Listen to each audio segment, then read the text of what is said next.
Naghain ng reklamo si It's Showtime host Kim Chiu laban sa kanyang kapatid na sila Kambini Lakam Chiu kaugnay sa umano'y financial discrepancies sa isang negosyo ng aktres.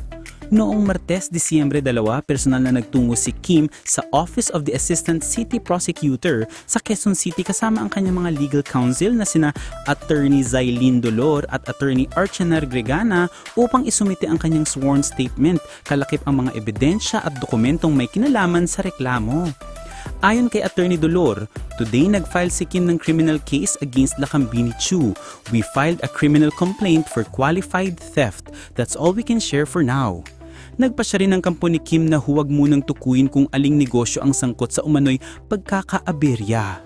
Pahayag ni Attorney Dolor, "Right now, I am not authorized to name the business, pero sa tingin ko alam naman ng fans kung ano ang business ventures na kasama si Miss Lakambini Chiu." Matatanda ang ilang buwan ng usap-usapan ang di umano'y hidwaan ng magkapatid kaugnay ng negosyo. Sa isang episode ng Showbiz Now na noong Agosto, natalaki ni showbiz columnist Christy Fermin ang umano'y issue. Ibinahagi niya ang impormasyong natanggap umano niya.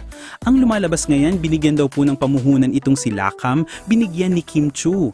Pero noong tumatakbo na ang negosyo, nalaman niya, bagsak, 10,000 na lang ang natira sa binigay niyang puhunan.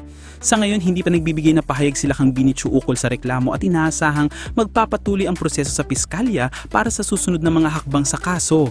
Habang hinihintay ang magiging susunod na galaw ng magkabilang panig, nananatiling nakatutok ang publiko sa kung paanong maisasaayos o mareresolba ang isyong ito. Sa huli, umaasa pa rin ng marami na anuman ang kahinatnan, maghahari ang linaw, patas na proseso at kapayapaan sa pamilya.